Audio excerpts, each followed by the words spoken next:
నా బిడ్డలను పక్కన పెట్టి నా సర్వస్వాన్ని వదులుకొని ఎండనక వాననక రోడ్ల మీదనే బతుకుతూ నెలల తరబడి 3200 కిలోమీటర్లు నిస్వార్థంగా ఏ పదవి కాంక్ష లేకుండా నిస్వార్థంగా వైసీపీ నిలబడాలి అని ఆ రోజు ఆ పార్టీకి ఇంకా ఉనికే లేకుండా పోతుందేమో అని భయపడుతుంటే ఆ పార్టీ ఆ భారాన్నంతా నా భుజాన వేసుకొని ఒక్క మహిళ 3200 కిలోమీటర్లు పాదయాత్ర చేశారు.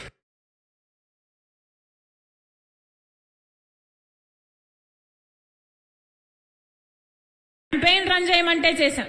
ఎక్కడ ఏ అవసరం ఉన్నా ఏ పదవిని కాంక్షించకుండా నాకిది కావాలి నాకిది చెయ్యి అని అడగకుండా ఒక సామాన్య కార్యకర్తకైనా పర్వాలేదులే అనుకొని ఆ రోజు అంత త్యాగం చేస్తే ఈ రోజు అదే వైసీపీ పార్టీకి అవేవి గుర్తులేదు.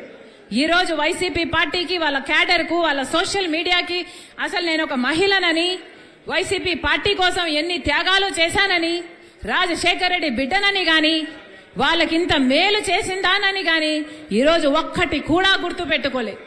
ఈరోజు మూకుమ్మడిగా నా మీద దాడులు చేస్తున్నారు. సిగ్గు ఎగ్గు లేకుండా ఉచ్చం నీచం లేకుండా వ్యక్తిగతంగా నన్ను టార్గెట్ చేస్తున్నారు. ఎన్ని రకాలుగా రోజుకొక స్టోరీ చెప్తారు, రోజుకొకరిని ముందుకు తీసుకొస్తాడు, రోజుకొక జోకర్ ముందుకు వస్తాడు, ఒక కొత్త మాట చెప్తాడు.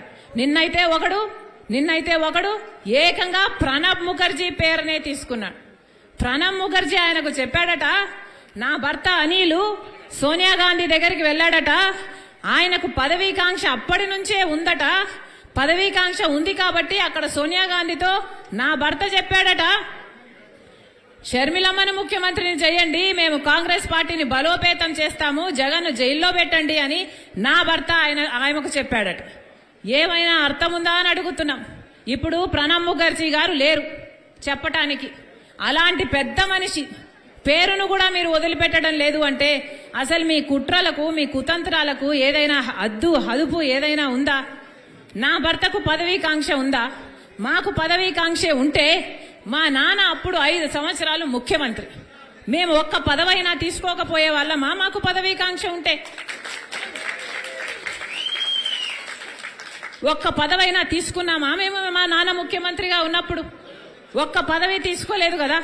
మరి మాకు పదవీకాంక్ష ఉంది అని నేను వైసీపీ కోసం అంత త్యాగాలు చేసి అంత నడుస్తే పోనీ అప్పుడైనా నేను ఏదైనా పదవి అడిగానా? పోనీ అప్పుడైనా నేను పదవులు అడుగుంటే నాకు పదవీకాంక్ష ఉంది అని మీరు అనొచ్చు. మేము పదవీకాంక్షలు ఉన్నోళ్ళమే అయితే అసలు మీకోసం మేము పాదయాత్ర చేయడం ఏంటి? నా కోసం నేను పాదయాత్ర చేసుకుంటే అర్థం ఉంది కానీ మీకోసం నేను పాదయాత్ర చేసుకుంటే నాకెలా పదవులు వస్తాయి? అసలు ఇంగితం ఉండే మాట్లాడుతున్నారా? నా భర్త అంట సోనియా గాంధీ దగ్గరికి వెళ్ళాడట. నా భర్త వెళ్ళింది సోనియా గాంధీ గారి దగ్గరికి భారతిరెడ్డి గారితో పార్టీ మా వదినమ్మతో కలిసిపోయాడు. పోని నా భర్త షర్మిలమ్మను ముఖ్యమంత్రి చేయండి అని అడిగాడు అని అంటున్నారే, అది భారతిరెడ్డి గారి ముందు అడిగాడా వెనకాల అడిగాడా? పోనీ దీనికి భారతిరెడ్డి గారు ఏమైనా సాక్ష్యం చెప్తారా? ఏమైనా అర్థం ఉండి మాట్లాడుతున్నారా? పోనీ ప్రణబ్ ముఖర్జీ గారు చెప్పారంటున్నారే, ఆయన ఆన్ రికార్డుగా ఎక్కడైనా ఈ మాట మాట్లాడా? ఎక్కడా మాట్లాడలేదు. ఆయన ఇప్పుడు చనిపోయాడు, బదులు చెప్పడానికి లేడు కనుక ఆయన పేరు తీసుకుంటున్నారు. పోనీ ఆయన కొడుకు బతికే ఉన్నాడు, ఆయన కొడుకున్నాడు, పోనీ ఆయన కొడుకు చేత అయినా చెప్పించండి మీరు, మీకు దమ్ముంటే, మీది నిజమైతే. చెప్తున్న ఒక్క మాట మీరు రుజువు చేసుకోలేరు. ఇష్టం వచ్చినట్లు జోకర్ల చేత ఎవడి చేత వీలైతే వాడి చేత ఏది కావాలంటే అది మాట్లాడిస్తున్నారే. ఉచ్చం నీచం అవసరం లేదా?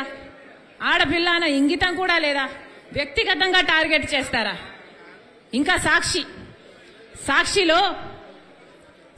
అట ఇప్పుడు తెలంగాణలో నాతో కలిసి పనిచేసిన వాళ్లకు ఫోన్లు చేసి షర్మిలమ్మకు వ్యతిరేకంగా మీరు మాట్లాడితే మేము మీకు కవరేజ్ ఇస్తామని ఫోన్లు చేస్తున్నారు, వాళ్ళకు కవరేజ్ ఇస్తున్నారు.